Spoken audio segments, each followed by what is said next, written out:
All right, good evening, folks.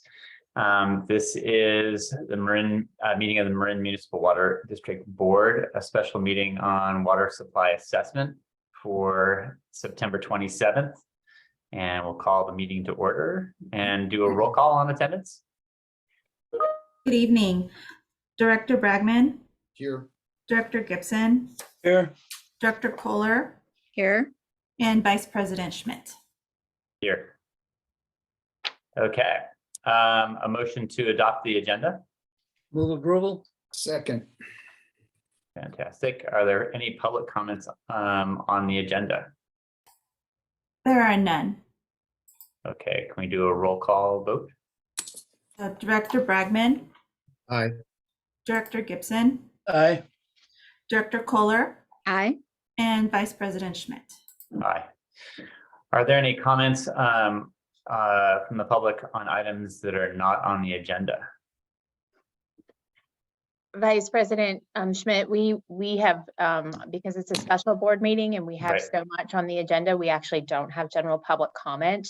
We will have public comment on the item as presented if there are any, but we haven't included general public comment not on agenda items. It's not required by the Brown Act in these cases. Great. Okay, well, thank you. Okay, then, well, if nothing else, then I think we get started with the presentation on tonight's continued discussion. It's our 8th workshop on our strategic water supply assessment. Good evening. Thank you, Vice President Schmidt. Paul Cellier, Water Resources Director. And as we pull up the presentation this evening, just a couple of thoughts to share with you before as we get going. We've developed what we hope is some useful criteria in helping us to sort of distinguish and prioritize between the different water management alternatives. And as you'll note as we go through this evening, some of the criteria are, of course, quantitative or objective in nature, timing, yield, cost, and those are fairly straightforward for us to think about. And there are other criteria that are more qualitative in nature. And, you know, what you're seeing tonight is the team's first cut or initial cut at how we looked at the different management alternatives. Recognizing that the qualitative nature of some of the criteria, it would be expected that among even the board tonight that there would be some differences of opinion on certain aspects of the criteria and how we think about them. So we're certainly expecting that. And we recognize and ask you to recognize that there is no one right answer. This isn't your classic exam question with a right answer. This is a challenging process that we're going to go through tonight. And it's our first cut at it. And to think about this really as a tool for helping us make those decisions and just differentiating between the alternatives. But one last note tonight, in accordance with the board direction, we are working with Madaus to get into contract, hopefully by the end of this month and certainly very shortly thereafter, if it isn't by the end of this month. And so everything you're going to see in the evaluation tonight with respect to conservation is what we've developed to this point. And of course, that is subject to change based on that third-party evaluation that Madaus will be conducting for us. So we've got a lot to get through tonight. But without further ado, I'll hand you over to Armin Munevar from Jacobs Engineering, and he'll take us through the slides this evening. Hey, well, thank you, Paul, and board members. Thanks for the opportunity to present our initial evaluation here tonight. I'm joined with a couple members of my team, of the Jacobs team, so Marcelo Reginato, who you've met before, and Laura Harnish, who I don't believe she was involved in maybe in the first session, but they're both available if we need to go into details on any comments or questions. So we have 2 members available to join. So like Paul mentioned, we'd like to give you a brief update. We met 2 weeks ago with the board and presented the cost and yield aspects of all of the alternatives. And then we presented a range of evaluation criteria that would be utilized to help discern differences between alternatives. And that's really the goal of today's talk. So we don't have a large number of slides, but I'm sure there'll be lots of good comment and questions on the process. So just really briefly, we're at the September 27th. We envision that as we do refinements, we'd probably head towards a public workshop to update the public on what has transpired since the last time we presented to them. And then we'd be moving in with the board special sessions on draft portfolios and strategies and working towards that recommended roadmap or set of roadmaps. So the process for the assessment, so you've seen this now multiple times, but I'd like just to let you know where we are in the process. We last meeting, we talked about the water supply alternatives, cost and yield. I've got the arrow at the initial part of the evaluation just to give you a visual of, we're not quite fully finalized with it. It's our first pass at it. We've had some great discussion internally, both with our Jacobs team and with MMWD staff. So we're still doing some refinement on it, but we are heading towards the roadmap. So we are getting towards kind of the really interesting parts of this assessment. Again, the process that we're doing, we've looked really broadly at range of alternatives. We are moving that through a process of an evaluation. And then we're looking towards using the evaluation as well as other considerations to develop a set of portfolios that might suggest different roadmaps that we would then build into a recommended strategy. That's the overall process. And just a reminder, the problem we're trying to grapple with. This is one example. We have 5 different scenarios, baseline scenarios that we've been exploring, and we presented to the board several meetings back. The one that is the most severe in terms of kind of defining an estimate of the amount of deficit, what we're calling deficit, is this scenario 3, which is essentially a 4-year drought that has not yet been observed historically, but certainly plausible. And so we've really challenged the system, or tested the system. I guess you'd call this a real stress test of the system to see how well it could respond. So we have a drought of 4 years. The timing here is just one representation of where that drought could occur in the time frame that we're looking at. So it doesn't have to be in this period of 2036. It could be, in the next 5 years and 10 years. It could be much closer or longer out. And then the way we measure the amount of gap or deficit that exists is using this storage operational threshold of about 30,000 acre feet, which we've talked about previously as kind of a conservative estimate of what could be operated without substantial water quality or other residual challenges. And then in our model simulations, when we fall very low in storage, there's potential for the simulation not to deliver the full amount to customers. And so we take into account both that storage below 30,000 acre feet total. So looking at total marine storage, you have about 80,000 acre feet of total storage. If you fall below 30,000 acre feet, we account for that as a deficit. And then if there is any shortage in our delivery in the model simulations, we also count for that as a deficit. And just to put them on kind of even playing fields with some of the other scenarios, we look at them as an annual deficit. So we take that total volume of water and then divide it out through the 4 years. And we say that's the annual deficit that in general we're trying to strive for in order to make the system more resilient under these stress tests. So under scenario 3, that annualized deficit is about 6,500 to 7,500 acre feet per year. So we felt it was important just to bring this back. The numbers are a little bit different than they were 2 months ago, but roughly in the same ballpark. And so it gives you a context for the types of challenges you're facing and the types of alternatives that might contribute to filling that gap.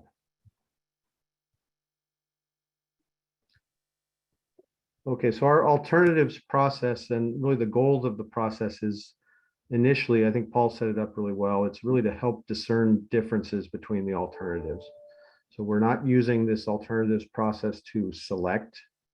We're not taking the numeric criteria and adding them up and saying this is the best performer across all the criteria. We're using it to help discern differences and synergies between alternatives. So where are the positive characteristics? What are the challenging characteristics? And then can we find some synergies and challenges of combining them? And really with the goal of eventually getting towards strategy and portfolio development. So again, there's two sets of criteria. Today, we're going to talk about the evaluation criteria, but we're also looking at the performance criteria and how well do certain combinations of alternatives address the performance of keeping above 30,000 acre feet per year, 30,000 acre feet of storage in our most tested drought condition and eliminating any shortages that might occur. So the evaluation criteria are really about how do we compare alternatives that perhaps have similar levels of performance? And then can we start to combine various alternatives to develop packages or strategies or portfolios? Last week or 2 weeks ago, we shared a draft list of the criteria with the board. We've made some slight modifications to it since we last spoke. But on this slide is presenting the evaluation criteria that we have right now. The ones that are added here that we've added well, we spoke about a reliability last time with the board. We added a public acceptance as the last criteria on this list here. I want to just briefly spend some time on each one of these just to give you a highlight on how we've done the evaluation. But like Paul mentioned, the yield numbers we presented last week, the cost number, or 2 weeks ago, the cost numbers we presented 2 weeks ago as well. Those are quantitative information, and we've created essentially a 5-point scale for that quantitative information to go with 5-point scales for all the other criteria. In general, all the criteria have a 5-point scale where the scale is 1 as being kind of the best performance for that criteria or the better performance for that criteria, and 5 being the kind of the least positive for that criteria. So everything is scaled 1 through 5 in our assessment. The yield numbers we provided to you, it's the amount of new supply that could, or demand that could be reduced during the dry years. So we have estimates of the yield in acre feet. Cost is we're using per acre foot supply or demand reduction cost that we shared with you a couple of weeks ago. Now, timing is an assessment of how long would it take, assuming we begin essentially today, to go through planning, design, permitting, and eventual implementation of the alternatives.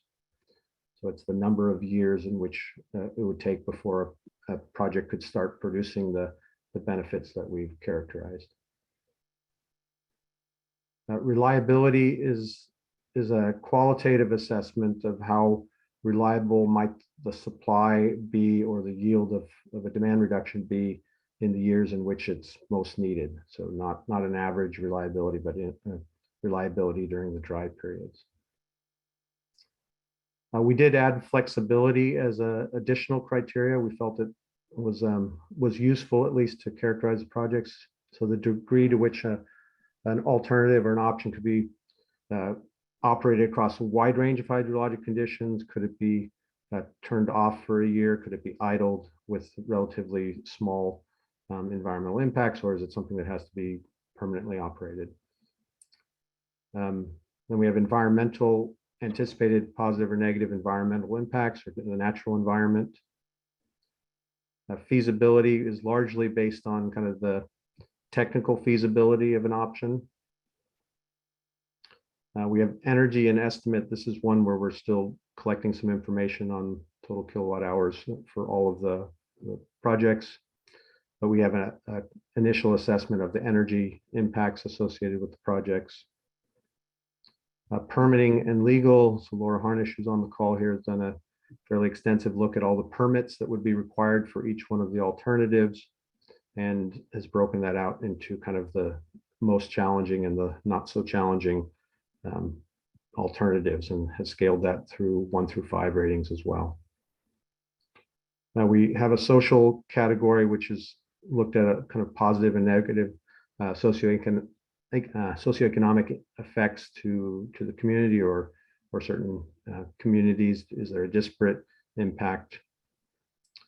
Jurisdiction is really a measure of how many different parties would have to be involved in implementing a particular alternative. Does it involve state and federal and local actors? Is it something that Marin could do essentially all on their own, on your own, with the right desire?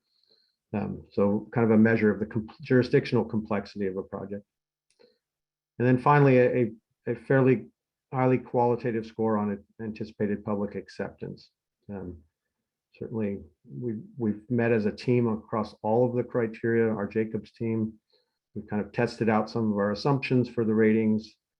Some of the data is still coming in, but and then the MMWD staff has provided some initial comment on the alternatives as well.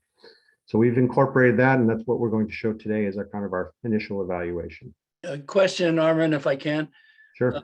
Obviously, you guys have focused on this and thought about it, but there's an enormous difference in subjectivity in some of these categories.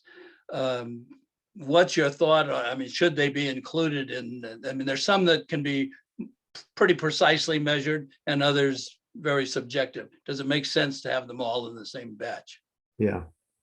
Well, I think great question. I think when we get towards how we use the information, some might be quite a bit subjective in terms of you could get 5 equally experienced individuals and have maybe 2 or 3 different responses for it. Some will come out quite apparent. And what we haven't gotten to yet, Director Gibson, is some of these may not be actually all that valuable for discerning between alternatives, which is where I think some of them will end up that there's just not enough disparity between alternatives that we can confidently say that criteria is especially useful. But we do like to kind of be really broad initially and then start to filter out which ones are the most relevant. Hope that answers your question. Yeah, thank you. Okay, if there's no more questions there, I'll go through the summary. And again, this is a Jacobs team summary, and we're going to be pretty high level.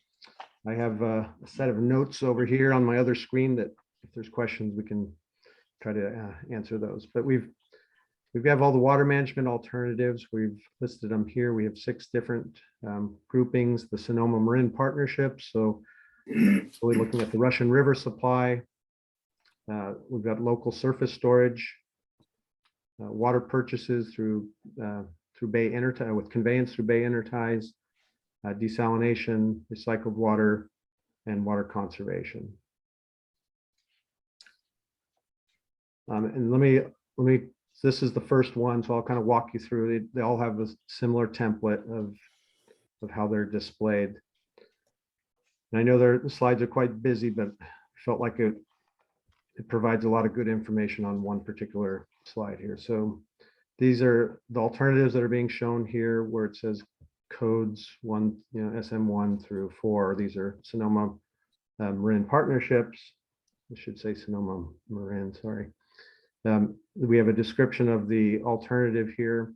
So from use of existing facilities to resolving bottlenecks to the South Transmission System, looking at Stafford and Nicasio connections, Castagna to Nicasio, and then a Cotati to Suluhuli connection. And then on the bottom one here is the regional groundwater bank. We've tried to locate them just to give you a reference of where they're located. And then in the upper left, we have the cost and yield information that we shared with you 2 weeks ago. We have each column in the table at the bottom of the slide is the criteria that we just mentioned. So the first one is yield, and the very last one is public acceptance. Each one of them has a rating of 1 through 5, with 1 being kind of a best performer for that particular criteria, and 5 being kind of a poorer performer with respect to that criteria. Armin, oh, sorry, just a question about yield and cost rating in the units that are used in other ways are numeric, and yet we've done a 1 through 5 rating for these. Are these is the yield rating relative to the alternatives for the Sonoma Water Partnership, or are they relative to the yield of all alternatives? Yeah, good question. And sorry, I'll try to give a little more color on these scales. So for the yield estimates, we've taken basically anything that is less than 1,000 acre feet and called that a 5, so a lower performer. Anything that was greater than 6,000 acre feet per year was a higher performer, and that was scaled across all of the alternatives, Director Schmidt. So our highest performer was somewhere, above 6,000 acre feet per year. So we kind of created a 5-point scale with respect to the whole range. And where is it indicated on the slide, the numeric rating? Is that the code? No, the color scale. So I see. if you look on the bottom, so the dark on the left is a 1. So that would be the Okay, better performers. So I see. So if we just take the first one, which is a maximize use of Sonoma water with the existing facilities. It has a low cost, so a high performance on cost, because it's essentially doing what you're doing now. With if we take Stafford to Nicasio, it's a moderate cost rating, but it has a fairly low yield in comparison to the rest of the alternatives. Okay, So the color scale on the bottom right is I see. like Okay. the 1 through 5. Yeah, I just wasn't reading it correctly, but I get it now. Okay.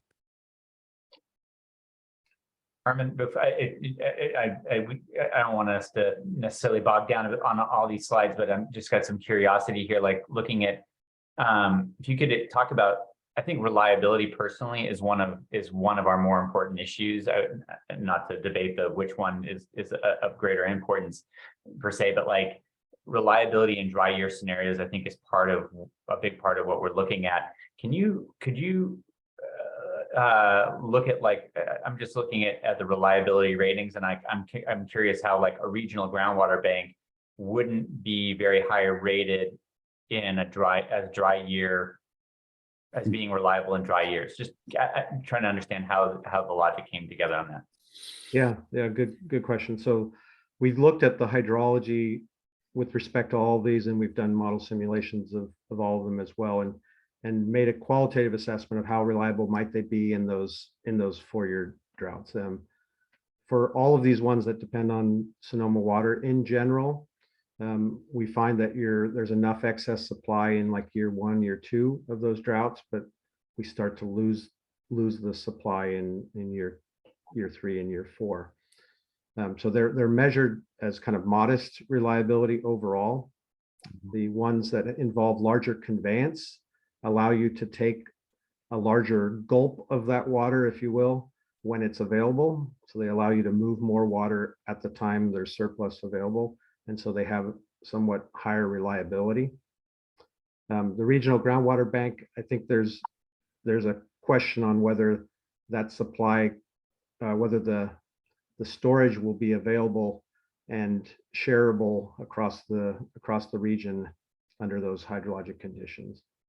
So I think there's still some uncertainty. It's rated kind of right in the middle on reliability. We didn't feel like it was necessarily higher reliable, because it's still dependent upon that surplus water to put in the ground or to institute in lieu exchanges.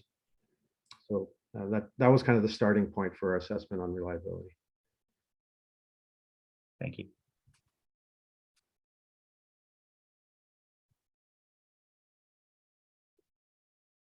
Okay, well, so hopefully you're oriented on the makeup of them, of the slides. They all kind of follow the same pattern here.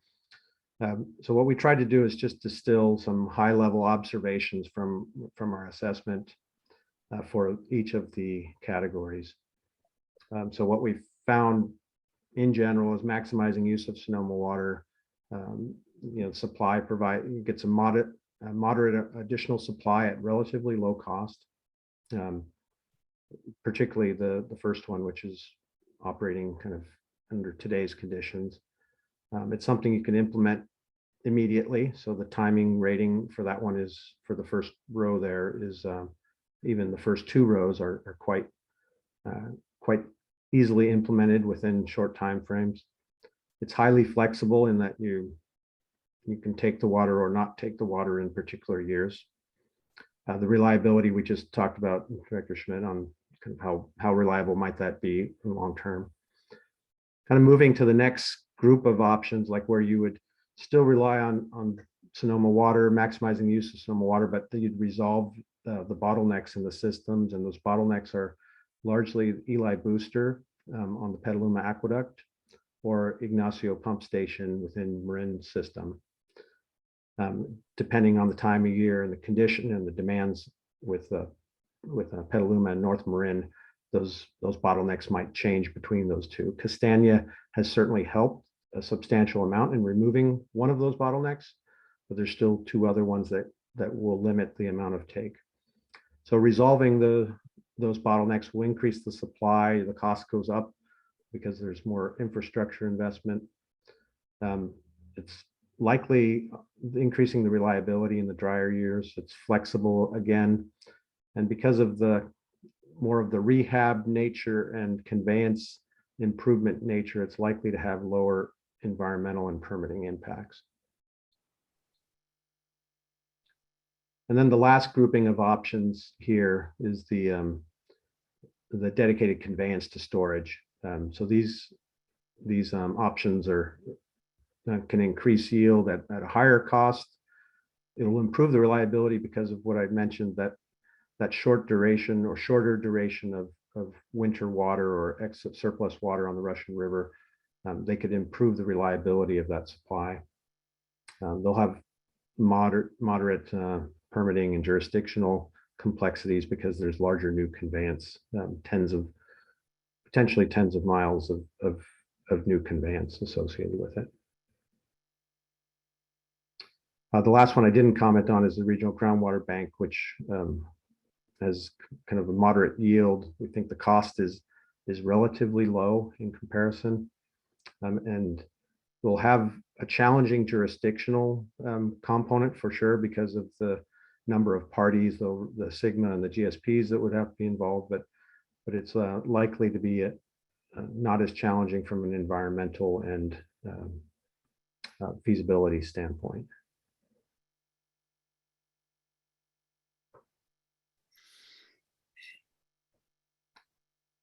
Okay, well, I'll keep moving on. Paul, I see you there, so you can tell me if you want to chime in or slow down or speed up. The next group of options were the local storage augmentation alternatives. And again, we have a grouping that are shown here, general location. They're plotted again with the cost and the yield values. I apologize, some of them overlap because they were the same cost and yield. But the first grouping of options are the enlargement options. So we have Sulahuli enlargement, Nicasio enlargement, Kent enlargement, those three existing reservoirs, enlarging them to 20,000 to gain an additional 20,000 acre feet of storage. Then the next two, the Halleck and Devil's Gulch reservoirs, would be new construction, new reservoirs, and we've measured them at about 10,000 acre feet of new storage capacity. And then the last grouping of options are the movable spillway gates, and we've included them at each of the 4 facilities. We've Sulahuli, Nicasio, Kent, and Alpine, but we think Alpine may be falling off the list because of the complexity of the spillway design and the ability to actually accomplish that there. So TBD on the Alpine, but the other 3 are certainly feasible from our initial standpoint.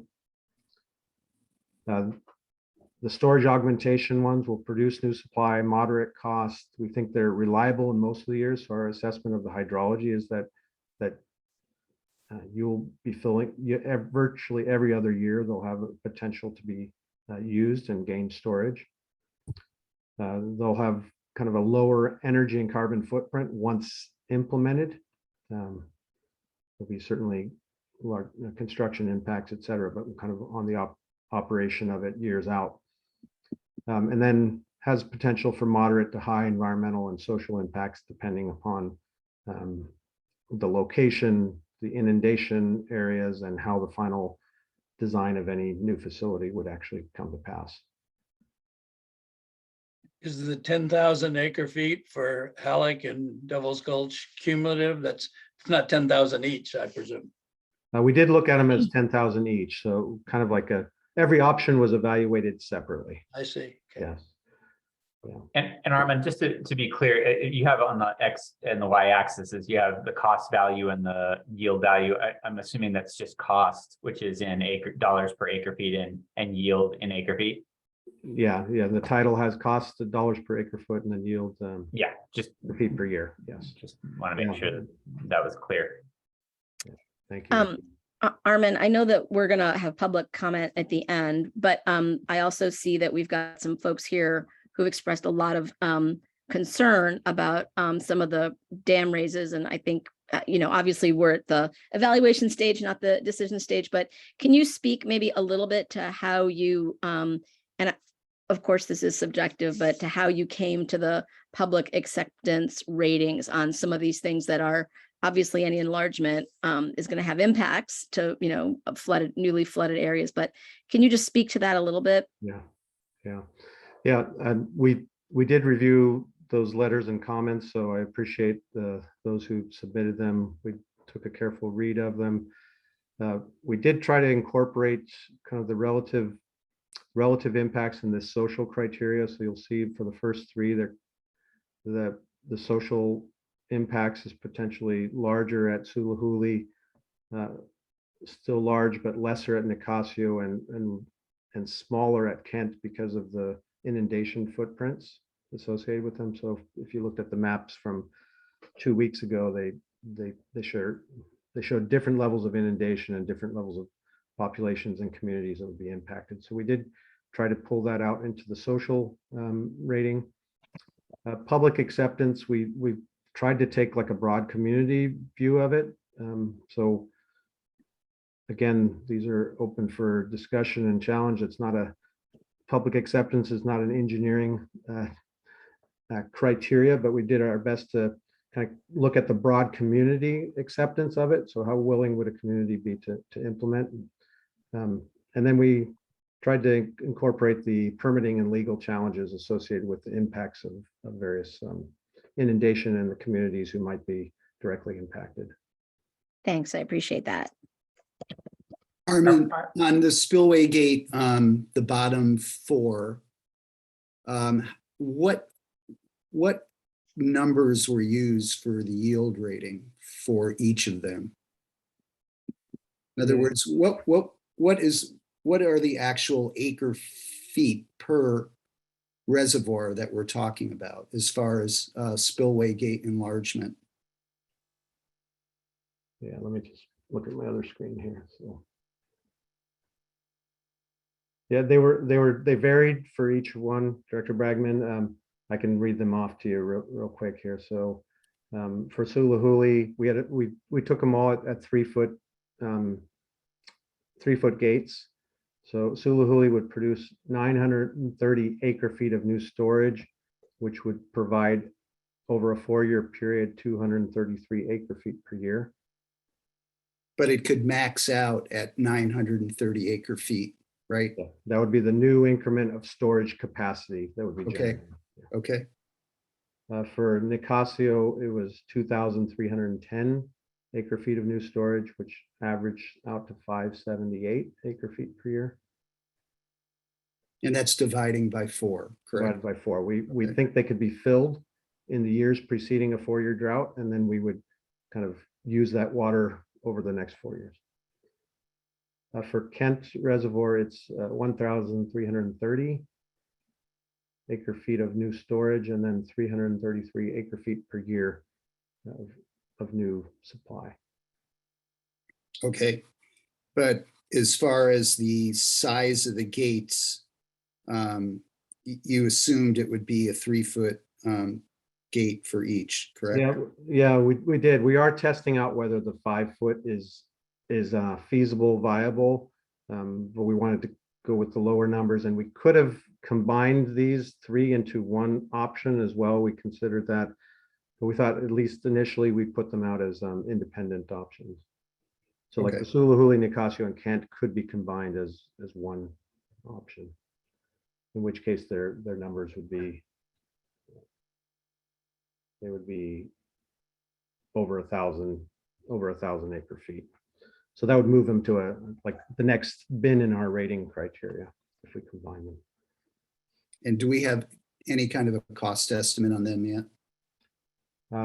We have the same cost estimate that we had last time, which were they're roughly $2,000 per acre foot per year of new supply. So unfortunately, I don't have the capital costs in front of me right now, but I can get those to you. We shared those with you last 2 weeks ago.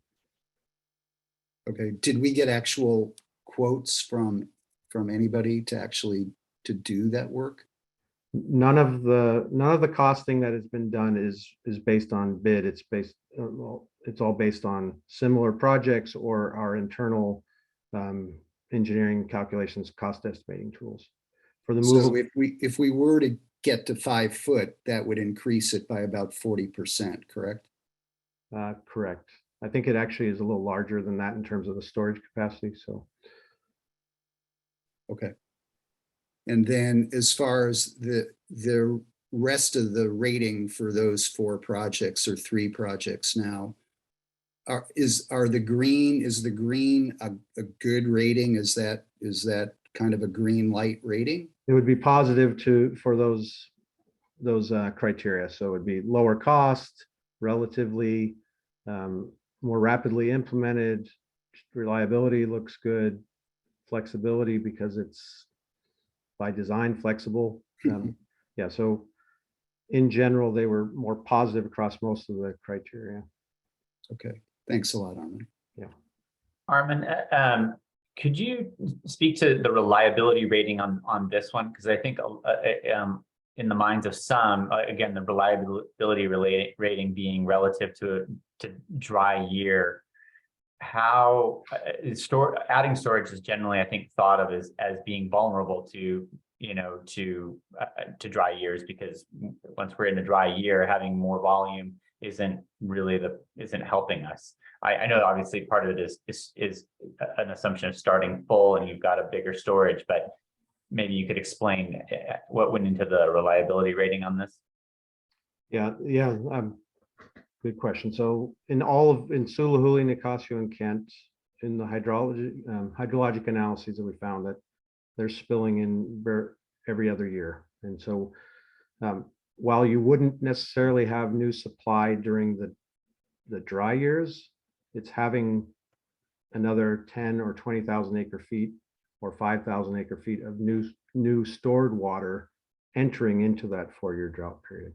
So virtually all of the yield from storage is generated in the years preceding the dry years. So that's why the reliability was rated fairly high for these, because we feel like you can fill it in the years preceding drought. You just need to manage it as if it's an emergency supply, not to be touched except in those extreme dry years.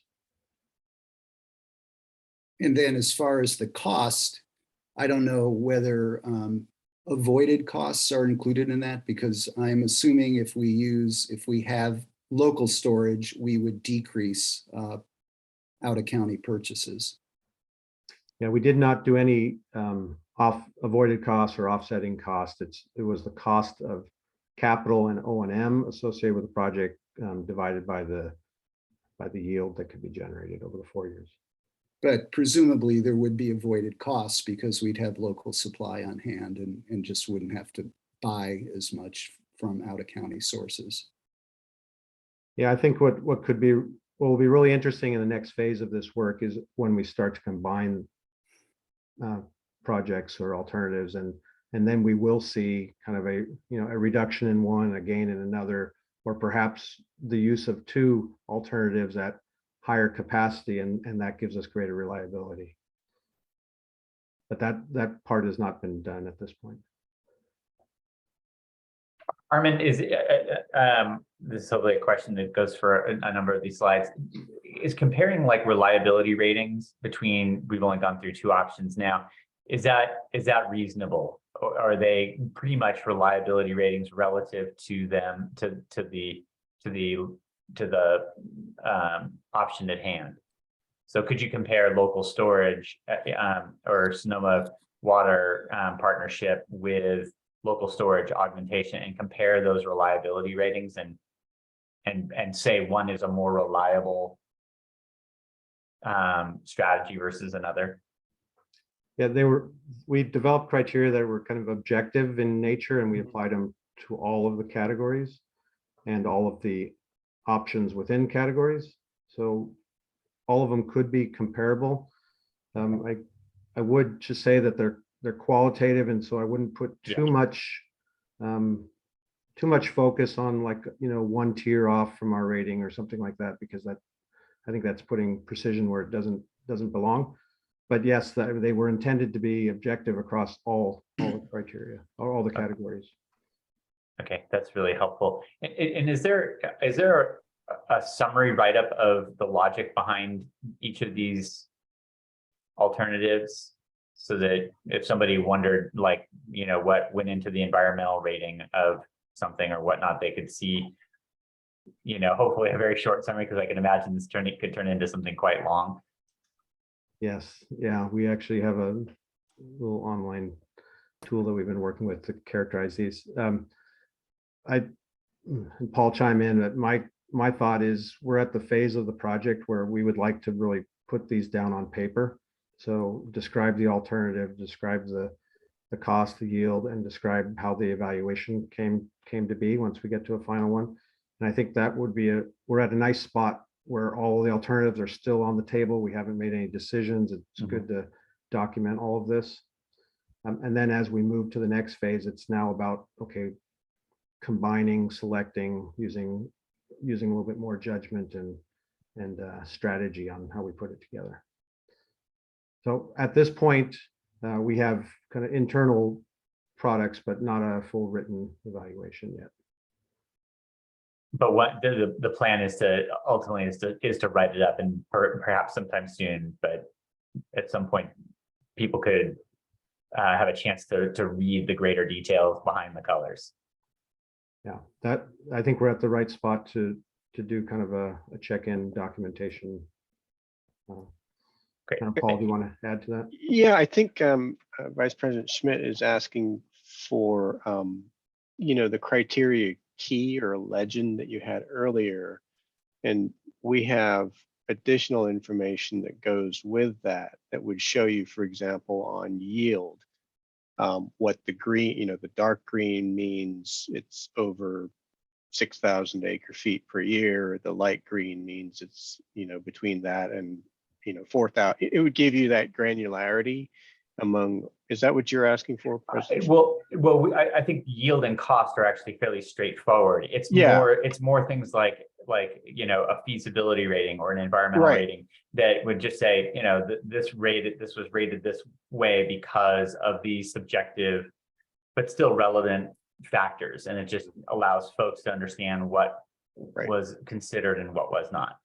Right. I think we do have that, right, Armin? We just yeah, we do. We've documented our justification for every criteria rating, Great. so that we could track our results. I would prefer if we put it kind of in a formal write-up though, so that it has all the context around it if we were going to distribute that publicly. That sounds great. Okay, are we looking at the faces? I'm going to move on. The next group of options were the water purchases with conveyance through interties. We have the East Bay mud intertie. All of these involve purchases of water in the Sacramento Valley.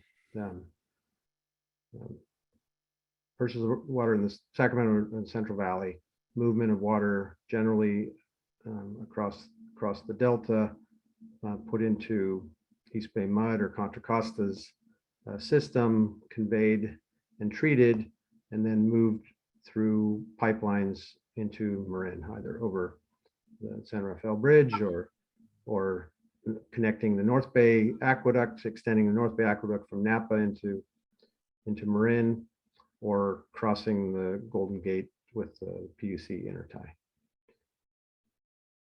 So just to give you a sense, they're not just the purchases, there's fairly big infrastructure components associated with them. In general, they have kind of what we'd call moderate additional supply. We've assumed we have temporary purchases. We had a 20,000 acre feet purchase that we spread out over the 4 years. Highly flexible in that you don't have to purchase every year. You can purchase only kind of as dry conditions come to bear, except you have infrastructure that you built to support movement of that water, which would go unutilized in many years. We think the reliability is a challenge with this one, not one that couldn't be overcome, but it is a challenge. There are other players in the market. There are Delta regulations for salinity control and ecosystems. So just getting into the purchase agreement is one thing, getting the water across the Delta is another, and then the multiple jurisdictions that would be involved to move the water from the diversion points through the conveyance systems is challenging for sure. Armin, I think that's fair. I'm just wondering, because this was sort of a late suggestion. When you say water purchases, I just want to be sure that we're clear. What you're really talking about here are leases, right? Were you actually looking at water, at land purchases that would, because it's sort of a different level of reliability. I mean, some of the issues would be the same, whether you were leasing, doing a short-term water lease or doing a long-term actual purchase of a contract or a water right. Yeah, good question, Director Kohler. On the last meeting, we talked with the assumption we have carried forward right now is a single year water transfer. Okay. So it's up to 20,000 acre feet of a single year transfer that we spread out over the 4 years. We did not implement a measure that would go into a permanent purchase of land and the water rights associated with that. Yeah. And I realize that would be a larger conversation. The Nature Conservancy has reached out and they're interested in doing a presentation about that. They've got a program, so it might be interesting for the board to consider, down the road, not necessarily as part of the water supply assessment. But I wonder, Armin, it seems to me the reliability issue may be affected if the district were to consider a long-term lease, right? Something along 10 to 15 years, with various options triggers. Is it your sense that would, my sense is that it would affect both cost and reliability, but I don't know if you've looked at those longer term lease contracts. Yeah, we have looked at some of those. I think it would improve the reliability. It would improve the purchase reliability. Right, not the system's reliability, of course. Yeah, there's still, I tend to think that the system reliability may actually be a larger component than the availability of water to purchase. Yeah, I think that's right. Can I just ask, we can have an offline conversation, but I think it would be good to consider that. And then just from a public communication perspective, I mean, could you alter this so that it, before this goes on the website, to say leases? Because most lay people are going to look at water purchases and they're going to think you're talking about actually, buying water as opposed to doing a sort of the short-term lease. I just think it's a little confusing. Okay, good comment. Thank you. Sure. We'll work on language there. Thanks.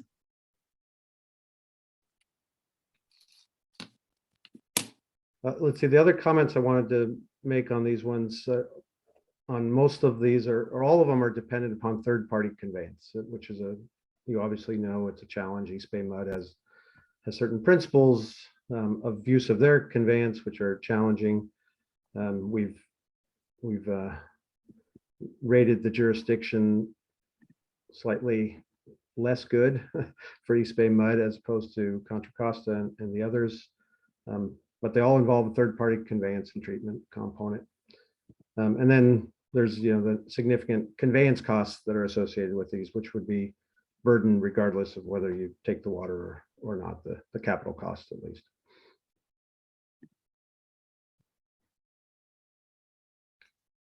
Okay, the next, we're getting about halfway through. So we're desalination options. So we have 4 different essentially capacities of Marin regional desal. So we have a 5 MGD standalone, a 5 MGD that could be expandable to 10 MGD, and then a 10 MGD desal plant that could be expandable to 15 MGD.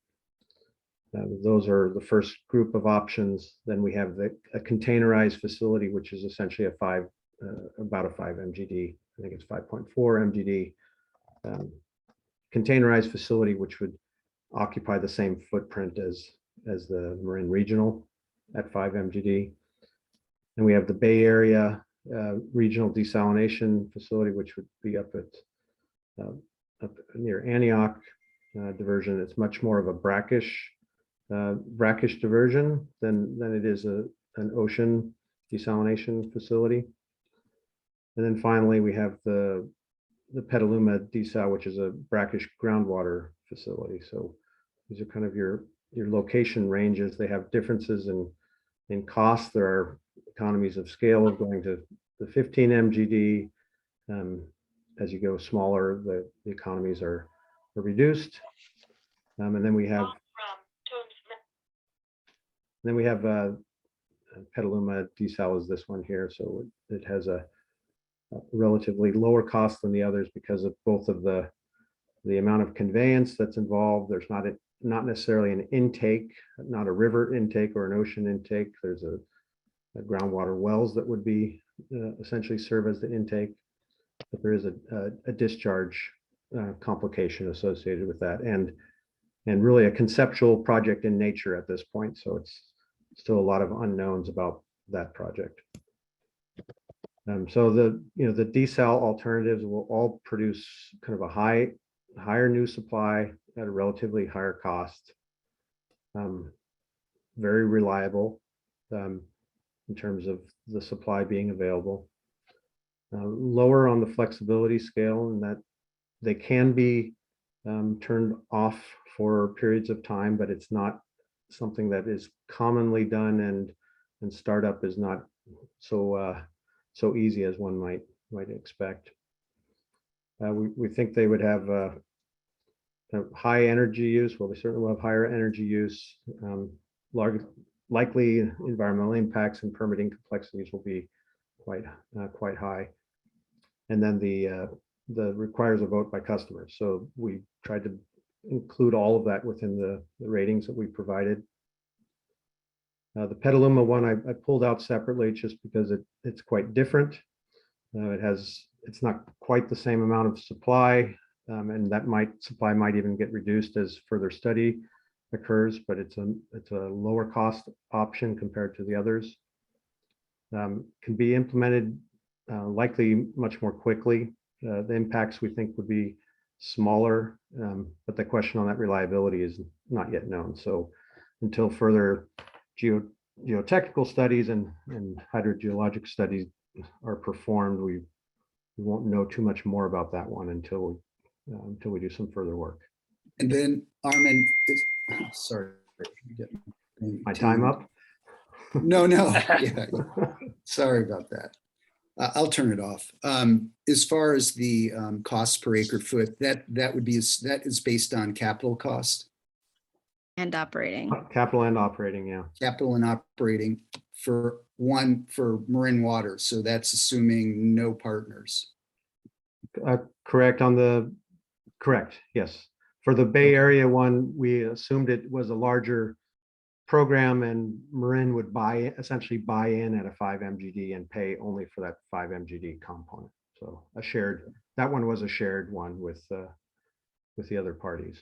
The Marin one, the Marin regional, we've at this point not explored partnerships, but certainly you could within the Marin and Southern Sonoma. Yeah, I mean, it would seem to be an ideal partnership opportunity. Do you have any idea, Armin, of the potential yield from the wells? We've assumed 6 wells that would produce a total of 5 MGD or 6 MGD, but 5 MGD of product water. I mean, you could assume 6 wells will produce 50 MGD. It doesn't make any difference. So you haven't got anywhere on the hydrogeological side of whether that fine soil will produce that kind of water. Yeah, we've not done further investigations on it. My sense is what we've assumed is probably a high estimate of its potential. I would agree. It's probably not going to get higher than what we've assumed.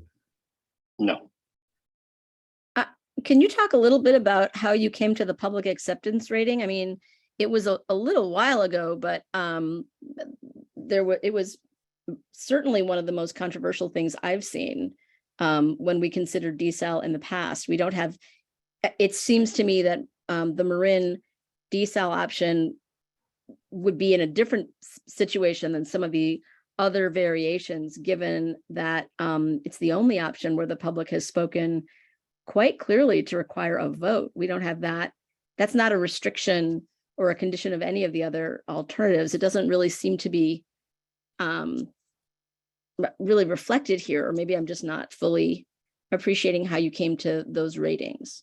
Well, and this may be one where needs to be further evaluation on who. I mean, it's rated as our kind of the third, middle of the categories, so not the worst, but certainly not the best. We tried to carry that into some of the the permitting components, so you can see all the permitting.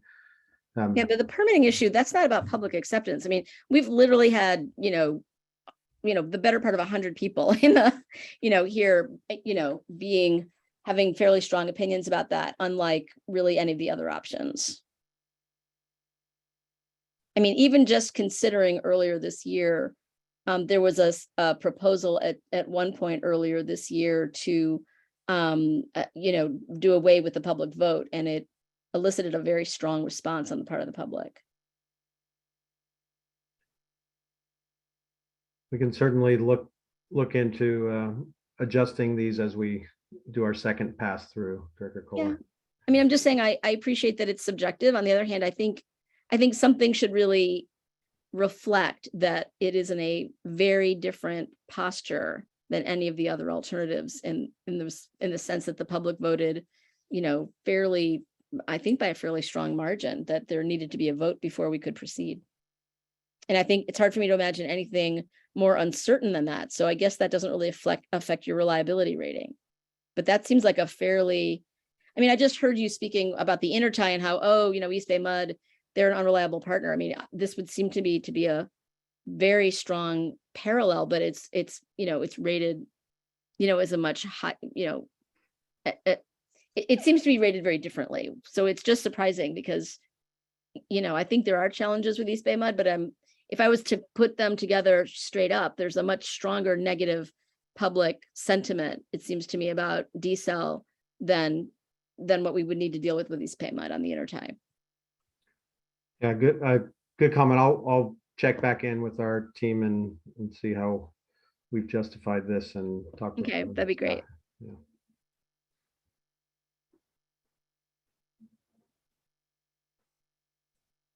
Okay, I'm going to keep us going to the next grouping of options, which is the water reuse options. So again, we have two recycled water expansion projects, Peacock Gap and the San Quentin extension.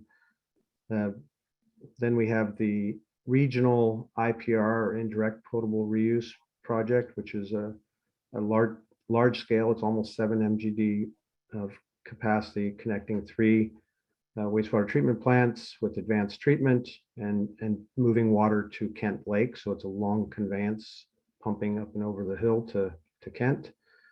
And then we have 2 that are smaller DPR, so direct potable reuse projects, using the CMSA effluent, treating that. And the first one is looking at raw water augmentation, which should be delivered to Bon Tempe Lake. And the second one in that category is treated water augmentation, which would be delivered directly into the distribution system. And then the final one on this list is a regional DPR. So again, this is the three treatment wastewater treatment plants doing DPR. And I believe all of this was done as a raw water augmentation assessment. In general, the recycled water projects, so the Peacock Gap and the San Quentin, they are relatively low yield. They're all under 300 acre feet per year of new supply. Fairly high cost. They're amongst the higher cost projects. They have high reliability. You're generating water 24/7, 365. And negative impacts were believed to be generally unlikely. They're extensions of your existing recycled water system. The IPR and the DPR have higher yield, but at higher costs. We think the reliability is high. We've actually reduced the yield to reflect the low flow conditions that you might have. So we think that water is generally available in all years. The energy use and environmental challenges might be more complicated. Permitting will likely be complex, and further, DPR will certainly be complex with the yet unestablished regulations for DPR in California. That's how the ratings were scaled associated with them. We've again done kind of our best assessment of public acceptance based on the projects, based on our understanding, and would not poll the community, but a reflection of our thoughts on the community's acceptance. So Armin, a couple questions. I think at the last presentation you did on this, you indicated that in California, there's no other district that has been pumping recycled water into similar reservoirs as Marin has in its infrastructure. They're mostly using, for the direct potable reuse, there's none in California that are currently doing direct potable reuse. There are correct. several that are doing indirect potable reuse, where they're putting it into reservoirs. So San Diego has a pure water project that puts it into a reservoir, which then goes to the treatment plant. So that's indirect potable reuse. I see. But the DPR would be a novel, although the regulations are set to come out, I think, next year or the year after. So it is something that's being pushed by the state board. Okay. But December 2023 on the regs, but you're sort of ignoring things like the Sacramento River, huh? Which indeed is not DPR, but it's pretty close. Between Sacramento and Contra Costa Water, there's 32 sewage discharges, treated sewage discharges into the river. That's getting into pretty close territory for a form of DPR. Yeah. Can I go back to Petaluma for 1 second? It's just a quick question. Is that area included in their groundwater study or in their groundwater management district? It is. It's part of their groundwater sustainability plan, Petaluma Valley. It's the lower end of the system, though, and there's not many production wells there largely because the quality is not great. because it's influenced by the Petaluma River and the bay. So the TDS is much higher than most people would want. And, And their sewage discharge. Yeah. Their And- ponds, huh? and have they done any studies on the capacity or the yield? No, that's what I was trying to mention. This is really a very concept in nature. We've done an initial assessment. We've looked at the water quality of the wells there. We've not done kind of a groundwater modeling to see what kind of pumping you could do with respect to drawdowns in neighboring wells or effect on the river. All of that would have to be done to further get to the reliability of this project. But it does look promising, at least in terms of the cost numbers and the in comparison to some of the ocean desal concepts.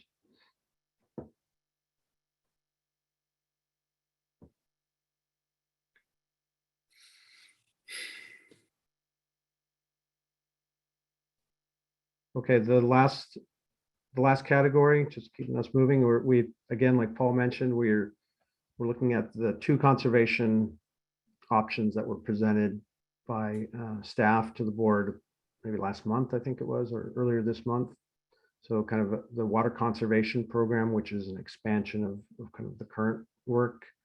We think that produces kind of moderate supply. I think it was around 4,000 acre feet at the time.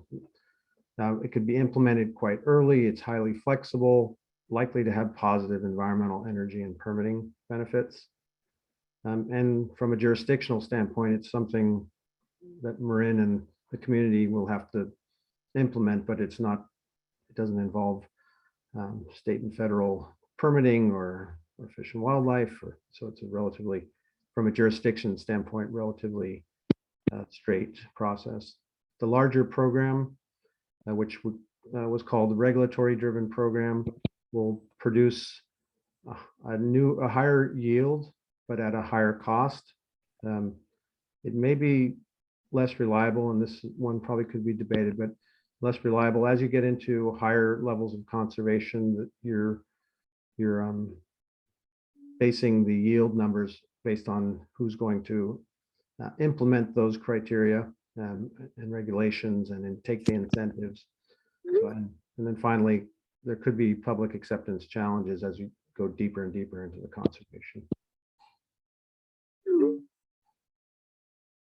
Armin, can I ask a question about this? Because there's not a lot of detail about the water conservation program, and has been, or I think maybe you said earlier, there's this other analysis that's going to happen, but this is basically the status quo program, right? Like this, you haven't really broken this out into,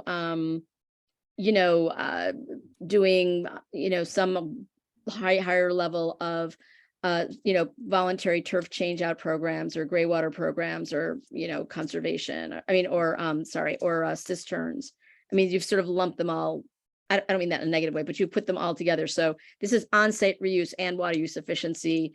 And just to be clear for the public, not just residential, commercial, industrial.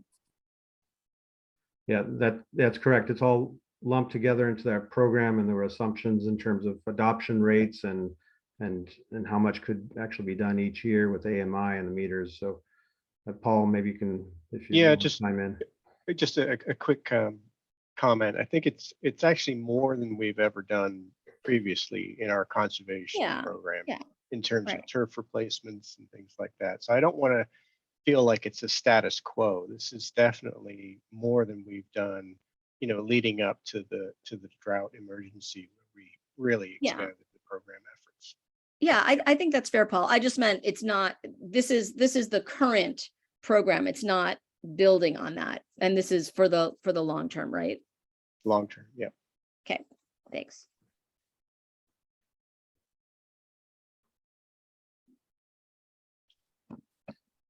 Okay, well I know there's probably lots of questions, and we're happy to take those after or offline or however they want to come.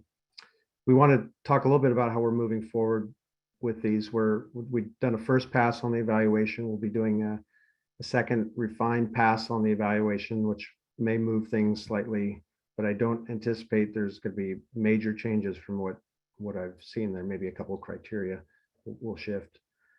And then what we're trying to do with these is we've laid out all the options. We've done this evaluation, which gives kind of a broad menu of pros and cons of each of the options. And we're really moving towards strategies and portfolios. And that we won't be doing this in 2 weeks, but we think probably in next month, we'll start to work with the board on these. So when we talk about strategy, so a couple nomenclature for folks here. So when we talk about a strategy, it's a particular plan of action or policy designed to achieve the overall water management goals. So that's kind of the statement of what a strategy is. And then the way we achieve the strategy can be through a combination, through a portfolio, the implementation of a portfolio. So it could be a combination of actions of alternatives that we just presented. So some of those, if you went and just looked at the timing elements, for example, of those alternatives, a number of those have very long timeframes to be implemented. So what's going to be done in the short term? How do we build things that maybe are synergistic with each other? Can you do something in the short term that builds upon achieving a long-term objective? So we recognize there's no singular alternative that's likely to achieve the goals. The gap we showed early on is potentially quite large for that drought we put at it. So how do we balance that long-term, short-term? How do we combine certain projects together or components together? And then we want to take whatever we think there will probably be on the order of 4 or 5 strategies that would be tested, and a portfolio would be associated with each strategy. And then we'll be testing those out for the performance and how well they achieve the reduce the deficits or increase the reliability of the system in the short term and the long term. Just a quick comment here, Armin. I just really want to thank you for putting this out there, because after talking about a portfolio approach for many, many months, I'm really just on a personal level very pleased to see that here. It seems to me that that's clearly the way to go. I don't want to, predetermine anything, but I think a silver bullet approach is, definitely not where the district needs to go, and having the kind of redundancy that you get with a portfolio approach seems to me to be the right thing. So I just really want to thank you for putting it here so clearly and so specifically and intentionally. I really appreciate it. Yeah, thanks for that comment. Yeah, we think of this as like you're investing in a mutual fund that has a combination of investments. You're not buying a single stock that may go bust. So you're kind of buying down risk by taking a portfolio approach. Exactly. That's great. I'm really glad to see it. Thank you. Armin, likewise, kudos. This is really giving a lot of food for thought here. So sorry you're getting a lot of questions. I'm sure that when we open this up to the public, there'll be even more. But can you say anything about how you will go about developing the portfolios to sort of show us different ways in which combinations of actions perform differently? I mean, we could just go for like, what are the highest yielding projects, but that's not, I don't think that would be a sophisticated way, especially as it was just mentioned, having diversity of strategies gives us greater reliability. Yeah, a great question. I don't know if we have all the answers for you right now, Director Schmidt. We're working on that. But just as an example, you could say there's a portfolio that you want to invest in highly reliable local supplies, for example. And that involves a subset of the alternatives which we shared today, and it'll involve short-term projects and longer-term projects.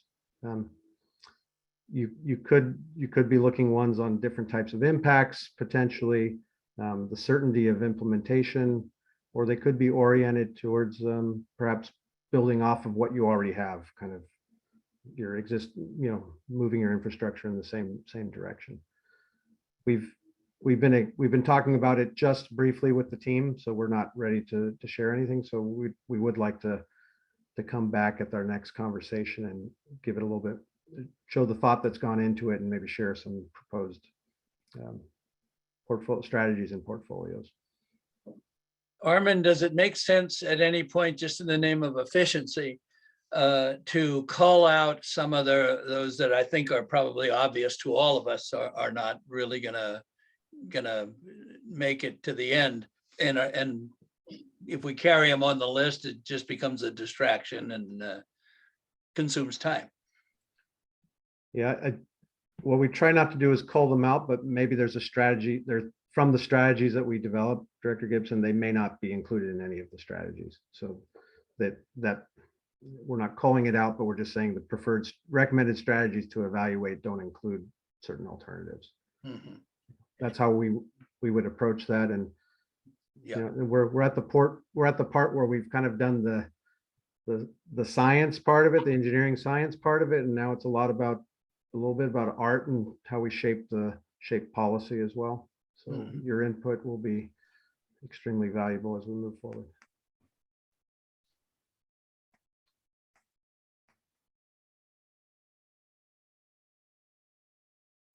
Okay, I'll wrap up. This is our last slide here, but where we're heading is we're looking to expand how we implement these in the decision support models. We have initial implementations for every single one of these alternatives, plus a couple of others. We need to refine that and get to tighter numbers. We're going to look through structuring the strategies and portfolios and getting towards things that might show up in roadmaps.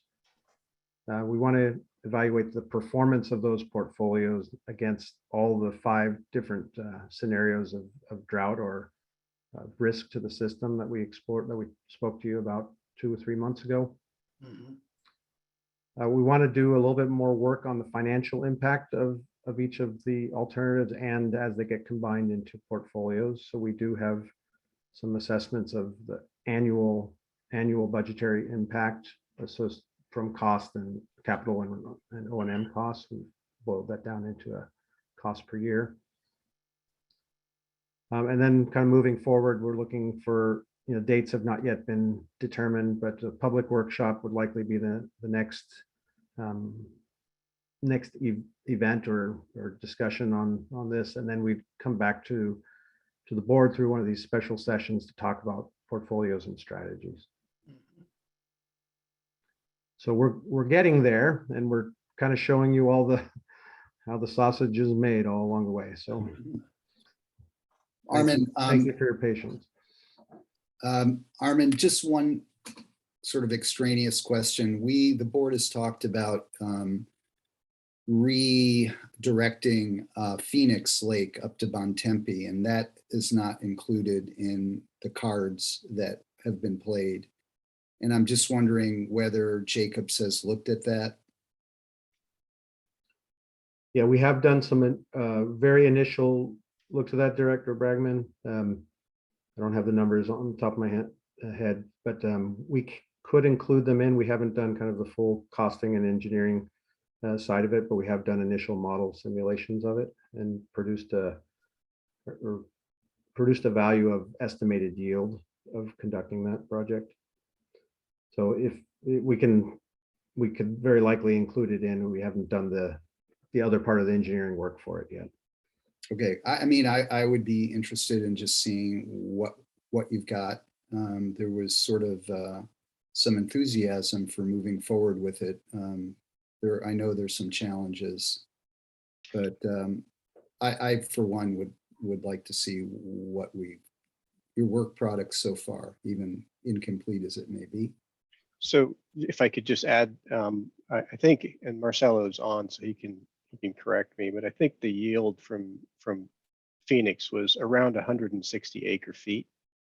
And then that would be sort of divided by the term of the drought. On the upper end, if we were talking, the flood control type program that the county's interested in, we're talking to them about, our engineering group is, it might go up a little bit, but maybe it was, a couple hundred to 250 acre feet comes to mind.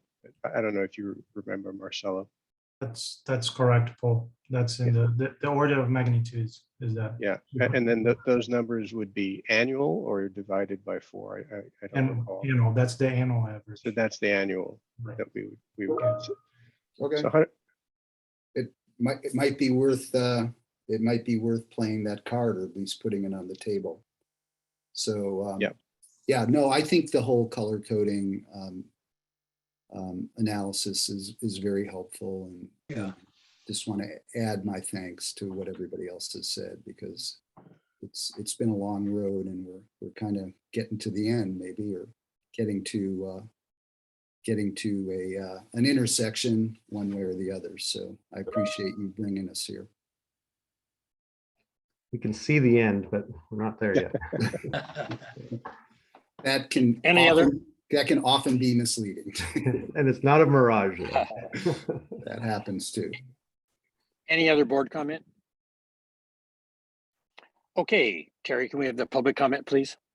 Yes, we have 6 speakers or people who would like to speak. I just want to remind the public, you have 3 minutes, and at the 15 seconds, the bell will go off to inform you that you have to please wrap up your comment. So the first 3 speakers I have, David Baer, Roger Roberts, and Larry Minikis. Go ahead, Mr. Baer. Hi, David Behar, Corte Madera, former board member. Good to see you all. Climate program director at the San Francisco PUC in my day job. I have And how are you, David? Fine, thank you. Good. Chairman, I can't even see you. Nice to hear your voice. Thank you. I'm here. I get 5 seconds back though. But anyway, I have a detailed question. I don't think so. Detailed question is, Armin, first of all, great report, really useful, really interesting. The devil will always be in the details, but I think that's a terrific overview.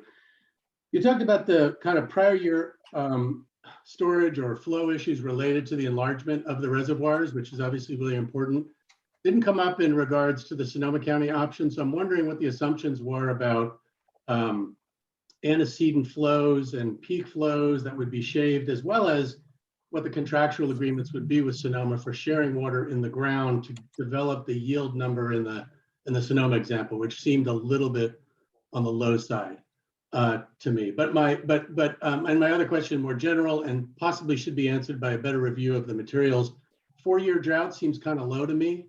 In San Francisco, we're making assumptions about an 8.5-year drought. That's our design drought that supposed to incorporate understandings related to climate change. And I'm wondering, you mentioned at the end that there are scenarios for droughts. So maybe there's other drought scenarios that are longer that would be used to evaluate the supply and demand management criteria. Thanks. Thank you. Thank you, David. Nice to hear your voice too. And Mr. Roger Roberts, please. Good evening. I have a few comments which may or may not be helpful. I'm concerned about risk issues associated with, what's the risk of inflation? Is it going to be equally applicable to all the different scenarios and choices facing you? The same would be true relative to potential for cost overruns. I'm very interested in what the impacts on water rates would be for the various scenarios, which I think needs to be included in the analysis and shared with the public. And lastly, we know that there's a legal risk associated with the additional water that would be available as to the extent it needed to be shared for protection of the fish downstream, both in Lagunitas and other watersheds. We need to have a good handle on whether or not you're going to be able to keep that water or how much of it you're going to have to share. Those are just some additional comments that I think would be useful to address somewhere, somehow in the report. Thank you. Thank you. Mr. Minikis, please. Good evening, all. And Armin, thank you. and your team for this presentation this evening. I want to start with where we are and slide 5, key project scope elements. And where we are is we're moving into part 5 of this. So we're just at the very beginning. So my comments are coming from there, knowing that there's going to be more testing, more fine tuning as we go forward here. Under evaluation criteria, and let me pull that slide, which is 11. What I question is, under an emergency situation, you're looking at reliability during the dry year, but under an emergency situation, should there be a consideration for a regional disaster rating? In other words, something that is climate change influence, or perhaps even an earthquake in that case. And then under your slides as you go forward, it would be helpful to rate, and this may have been said, 1 is the highest and 5 as the lowest, right on these slides, so that when people come to these later, they understand them. And where I have a little confusion, I'm saying this because I know this isn't, we're early in the process, is when you look at local storage augmentation, and Sulahuli and Nicasio have the same environmental rating. Yet Sulahuli, we've discussed, has mercury mines that may come into this.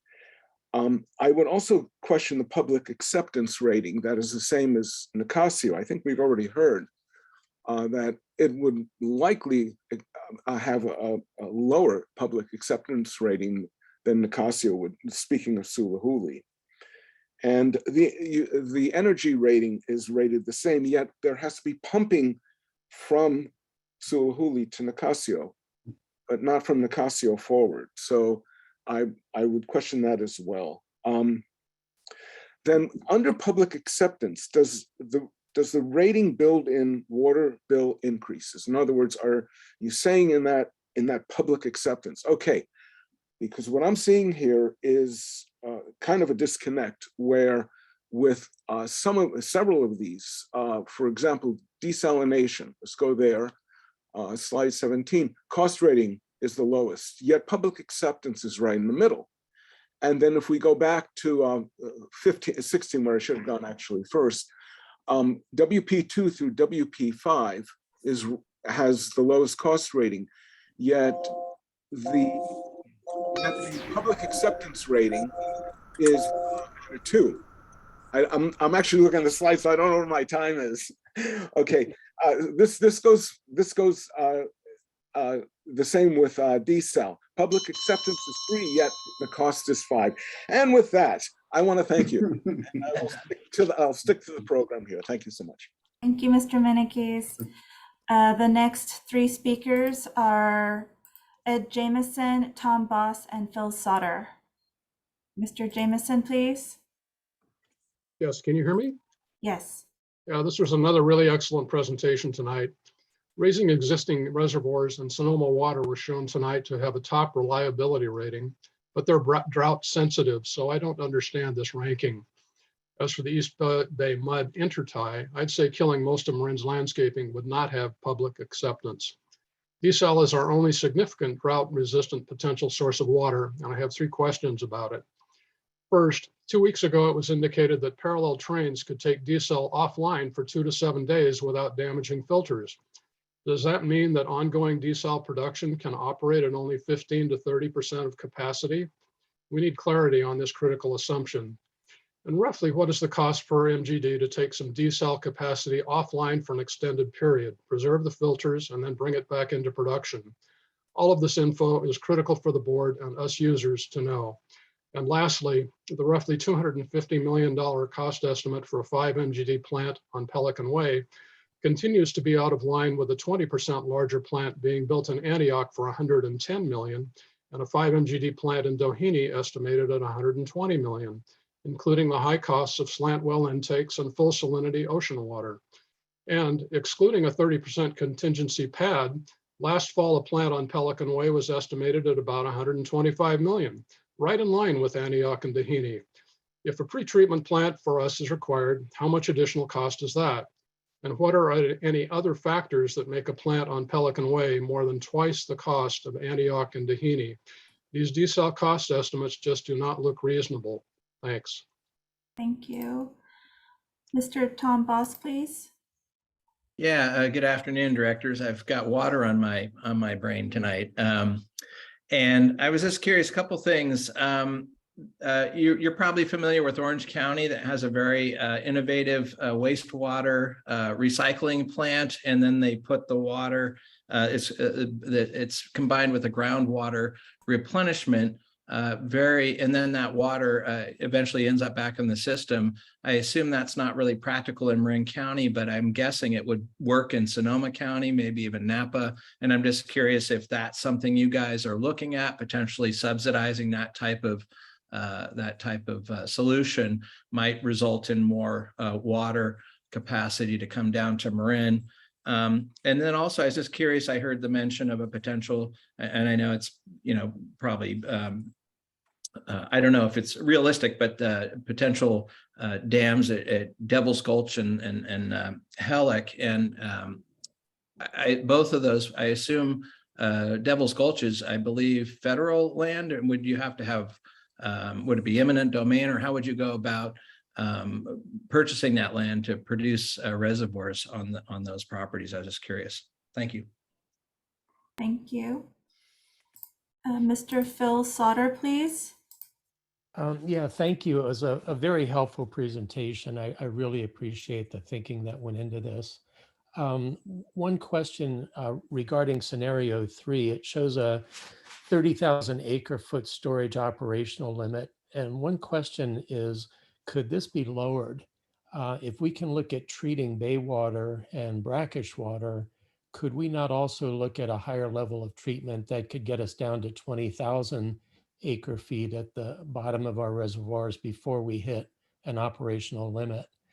The second question on that chart is, it looked like usage didn't drop very much after the start of the drought. It looked like we're continuing to use water at the same rate that we normally do. And I wondered if that's just an aberration in the graph or if I was looking at it incorrectly. A comment about Medal's is, I believe that they should see these evaluation criteria so that they know exactly how their proposals are going to be evaluated. I think if possible, they should see the presentation that we saw and the options that we've been looking at. I believe that they should be told that they need to identify a portfolio of specific conservation programs. And I would hope that lawns and leaks would bubble up to the top as having the greatest potential. They should also know that half of our residential water is used outdoors. Just personally, I'm much more of a believer in carrots than I am in sticks. In the last week, I've seen some really good examples of beautiful new landscapes in Southern California.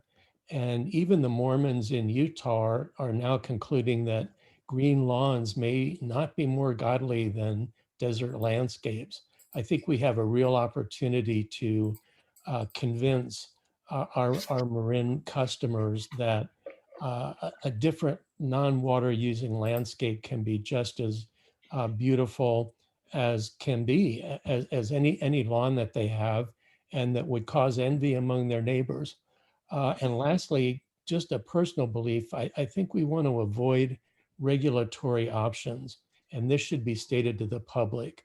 I think our conservation initiatives should all be positioned as a way to avoid future regulatory actions. Thank you. Thank you. The next 4 speakers are Maria G, Christy, number 1402, and Eric Groves. So Maria G, please. Hello, thank you for taking my comments. And great presentation. It really did clarify a lot of stuff for me. Armin, you had mentioned that the science is complete. So I'm assuming that that means that the State Water Board has commented on the mercury levels in the Sula specifically. I know a couple of weeks ago I had mentioned in that Stillwater science report that there was a potential that elevating the waters of the Sula would possibly inundate some of those other mines. And so I wasn't sure if the science has been complete, has the State Water Board actually commented on that?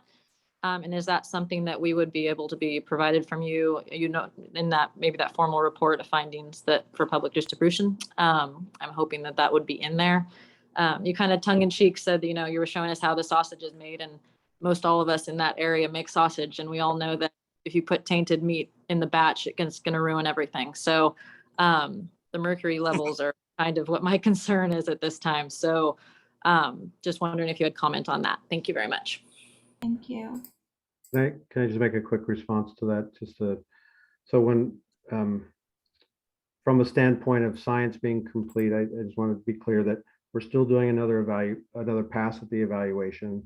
And I think the comment I was making there was that as we get to portfolios is about how do we use that information or how do we use the information to develop portfolios. So we're not fully complete with the science part, and there's still some work to be done. So I want to make sure the public knows that there's still work in progress there. Paul, I think you should comment about the mercury, about it have to be in the methyl form before it's an issue, and the levels that we're experiencing. President Russell, was that directed at me? I couldn't quite catch It was. Oh, yeah. Yes. Yeah, just briefly. So there are two very small mercury mines around Sulahuli, and we've identified those and shared that information with the San Francisco Regional Water Quality Control Board. And we've been examining, potential controls for this, not for drinking water purposes. That there is the mercury tends to be in the sediments, right? And the only way, and typically the mercury is, as President Russell was indicating, is bound up in the sediments.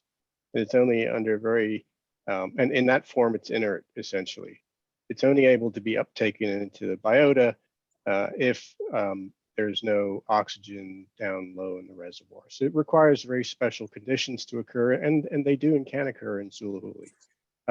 That said, I would not expect two very small mercury mines to impact the ability for the district to consider Sulahuli as a source, which is at this point all we're doing. We're just saying that's one of the options before us. Certainly not at any point at this stage indicating that is going to be one of the options going forward, though it is a viable option. So we want to keep it on the table and discuss the merits of potentially using Sulahuli as a future water supply by enlarging it. Keep in mind too that the mercury mines have been mined out. They don't stop mining until they get all of the stuff they're after, or almost all of it. So, there's not a lot of source there. The tailings are in the reservoir already. Yeah. Okay, we have 3 speakers, Christy, 1402, and Eric Groves. Go ahead, Ms. Stuff Christy. they pushed out. So, we've dealt with that and done on addressing those issues. Larry wants everybody's time tonight, I think. Thanks everyone for this good presentation. I have a question, an honest to God question, and a comment. The question is, I'm a little confused about the dead pool. I mean, we have an 80,000 acre feet capacity, but then I remember hearing somewhere a couple months ago that 10,000 acre feet of that would be considered dead pool. So does that mean we actually have a 70,000 acre foot capacity? Just a genuine from the heart question.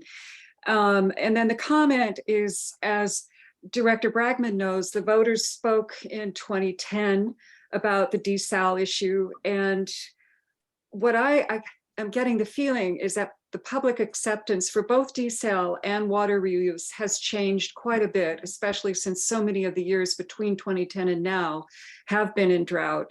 And so I'm feeling like that, the desal is always going to be a complicated issue, but I feel like water reuse is far more promising than what we've been seeing indicated here. And I just would like everyone to keep an open mind. I didn't like seeing all the yellow, oranges, reds on the water reuse possibility. And I think that we have a tremendous amount of potential there. And I don't want to be scared off by the regulations coming into effect in 2023. It's going to take a while to develop this anyway. at December 2023. So basically, just asking you to please keep an open mind and please dig deeper into water reuse. Thank you. Thank you. I just want to jump in quickly and agree with the commenter. This has kind of been a theme throughout this this analysis, that there's been a sense that the public's not ready to accept reuse. And I think it's really true. I mean, when we had that session on reuse a while back, was several months ago, that seemed to be based on really old data from, 25 years ago. So I think that would be a place where I'd love to see a little bit more about those numbers. And I just want to register that I agree. I think we're in a very different place with reuse than seems to be indicated here. I don't agree, Cynthia. I think until the regs come out, we don't know where we are. All No, we I'm just know talking is, about the public acceptance piece. oh, Larry. I see. Sorry. No, the regs, right. The regs, we're going to know more when we get the regs. I was just talking about the public acceptance piece. Gotcha. Okay, number 1402, please, and then Eric Groves. James Holmes, Larkspur. I would just like to second the reference by, I think it was Mr. Roger Roberts, to the legal risk relating to the issue of highly reliable local supply. And I think that part of the efforts relating to that portfolio needs to be to free ourselves as much as we can from the water release straitjackets imposed many, many years ago and no longer really relevant in light of climate change and housing mandates. That's not an engineering issue, it's a legislative issue, but it's a legislative issue that should be pursued and as much as possible, because it will certainly produce great engineering dividends in terms of the local supply potential. Thank you. Thank you, Mr. Holmes. And Mr. Eric Groves, please. Eric Groves, Kentfield. Two questions. One is with regard to the sensitivity of the supply system. I would encourage you to look at do some sort of sensitivity analysis for a more prolonged drought or a more prolonged period of decreased rainfall than seems to be currently envisioned. Some of the supply issues might be quite sensitive to that. Others will not be, obviously. So that's something I would encourage you. The second thing is the issue about landscaping and costs to the users to live in an environment with less water. It's encouraging to think that people should change their landscaping to less water demanding landscaping. That's a good idea. But in fact, that costs them quite a bit of money. And you need to appreciate that in some sense is a tax on your users. And so there'll be some impact on the acceptance by the public of what you propose in terms of lower water supply for basically outdoor landscaping. So that's my two comments, and thank you very much. You've got a nice presentation. Thank you. And the last speaker I have is Miss Elaine Dulcini. Hi, Hi, are you able to hear me? Yes. Okay, excellent. Thank you so much for this awesome perspective, looking at all these options, and I love the color-coded graphs. I just love them. And I am focusing on Spillway. I am one of the owners of Spillway, and I was, especially about the reliability rating, I would wonder why Spillway, Nicasio, and Kent, in terms of the enlargement, would be all considered the same, because I know that Spillway doesn't fill as well. So it's not, even in drought, it's less reliable than the other two. And so that's one thing I wanted to bring up. And I also was wondering, is the same data used that was presented on July 19th? Are you using the same data from that study for the Spillway figures here, like in terms of its reliability and the cost?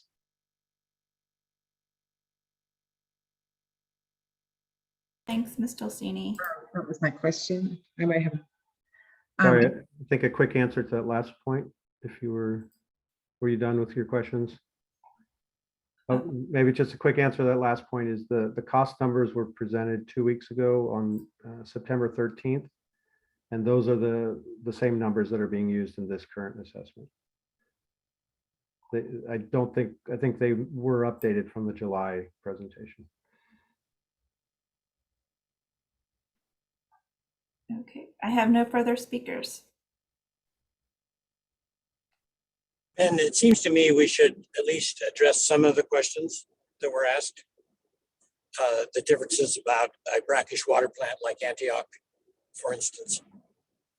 Yeah, what we can and will continue to do that. We have talked specifically to folks when they have that sort of granular issue and explained exactly that Antioch is desal, and the cost people are looking at was a bid long ago. We do need to check and find out what the current cost is actually going to come in at. But the planning level costs, I've told folks before that I've never seen a planning level cost, the actual cost coming lower, even when it feels like we have a high cost. So I look at the desal costs and everything going on in the marketplace and supply chains and inflation. And once we understood the distinctions, it didn't seem like a major concern at this point, given the level of this effort.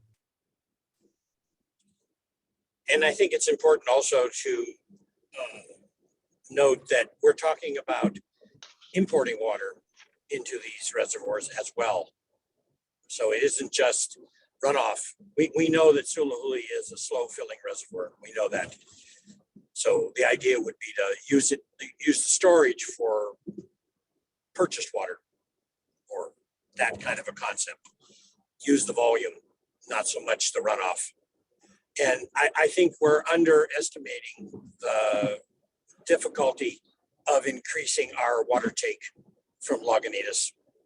I think that the risk is actually in the opposite direction, that regardless of the housing demands and all those types of things, that if we were to go back and open that box, my guess is that it will come back with a lower number than we currently have. Recalling that they originally wanted us to discharge 50%, one half of the water, and the district negotiated back to 25%. Yeah, Director Russell, I would say each one of these alternatives, right, has a degree of uncertainty. And one of the values of going the direction that we're headed with a portfolio and a roadmap is recognition that some of the options may be dead ends for legal reasons, regulatory reasons, public acceptance. So having this diversified portfolio, we're able to move forward these concepts in parallel as we kind of go to the next level and get all the details we need as we move into design and then implementation.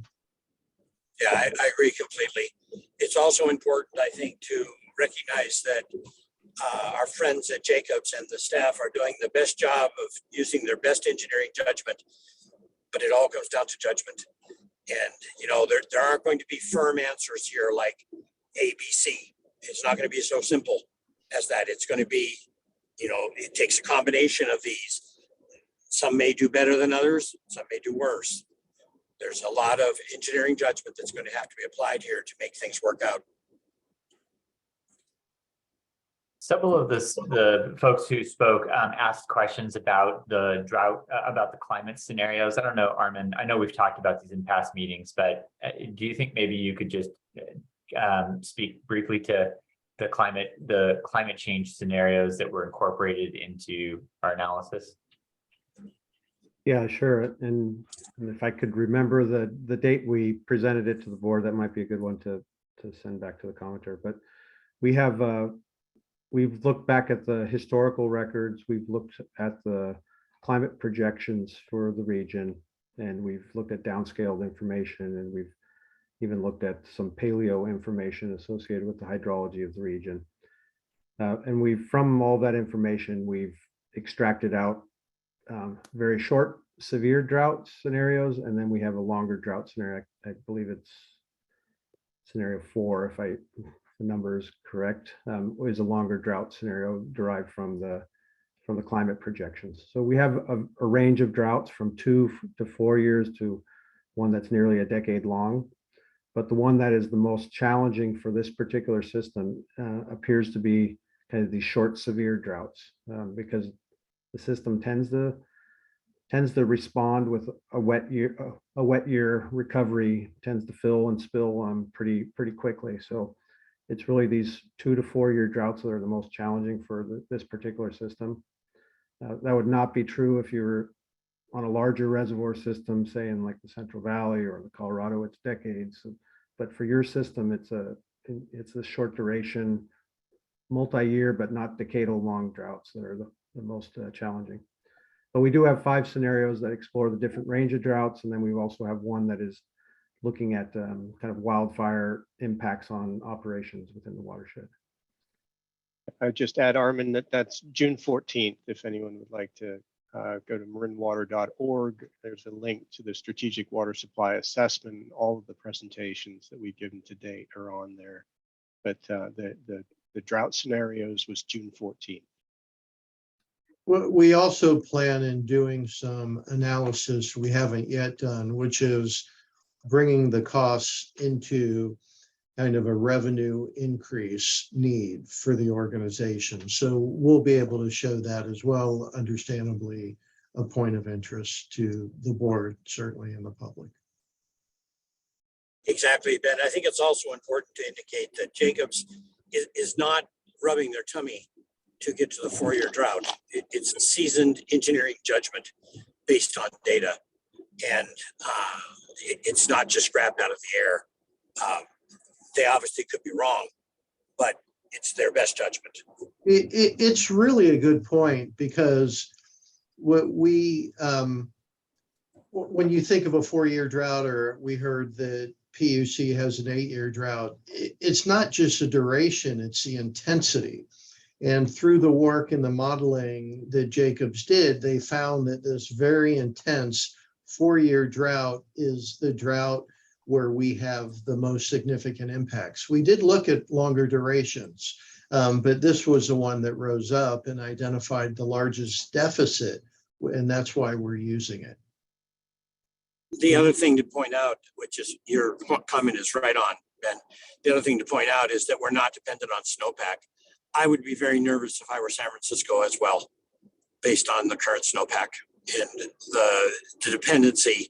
You know, that I don't know if folks realize this, but the snowpack is the largest surface water reservoir in the world, and it's a really significant reservoir of storage. Supplies all of Los Angeles, San Francisco, part of San Jose, and Sacramento. So there's a lot of folks depending on that snowpack, which we're not dependent on at all. Yeah, I think that there was another question raised earlier, I think by David Bihar, former director, about the antecedent conditions on the Russian River watershed that we were assuming. And Armin, I don't know if you could just speak to that. Yeah, sorry, I missed responding to that one. So the modeling we're doing right now is a full integrated assessment of the Russian River and all of the local supply from Marin. So we've characterized hydrologic conditions there. We have 100 different climate projections that have been downscaled for the whole region. We've done over 100 years of historical analysis. So we have, when we talk about the amount of supply and antecedent conditions that might occur in the Russian River and the winter water availability, it's all based on those kind of cohesive collective climate assessments for the whole North Bay region. There was also one other comment that I thought was really interesting in terms of the sensitivity to hydrology and the alternatives, and it just sparked a response for me that even though we're focused today on the one scenario to kind of get our arms around the gap, we will evaluate all of the portfolios across all 5 of those hydrologic scenarios, and we'll find that some portfolios perform better for some of the scenarios, but maybe are not needed for all of the scenarios. So that's part of the roadmap, and thinking about the severity of the condition and matching investments for the severity of the condition. Okay, any other board comments? Another great job, Armin. Yeah, So I agree. President Russell, I just wanted to mention quickly that I think as folks think about this, there'll be more questions from the public. And that's one reason the way we've designed this project is have these deep board briefings, but also public workshops. So we are expecting next month to have a public workshop when we'll be able to do what we've done in past workshops and go through and answer all questions that the public may have in detail. So this is far from the last opportunity. What will really be engaging the public going forward. Yeah, my only thought, Ben, was it's nice while it's fresh in people's minds to have a short answer. And I Right. appreciate that. Yeah. I want to thank Jacobs on behalf of the Water District.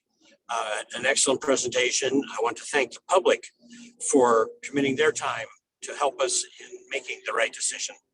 And of course, the staff. So with that, hearing no other comments from the board, let's adjourn the meeting. Great. Thanks, everybody. Have a good night. Thank you all.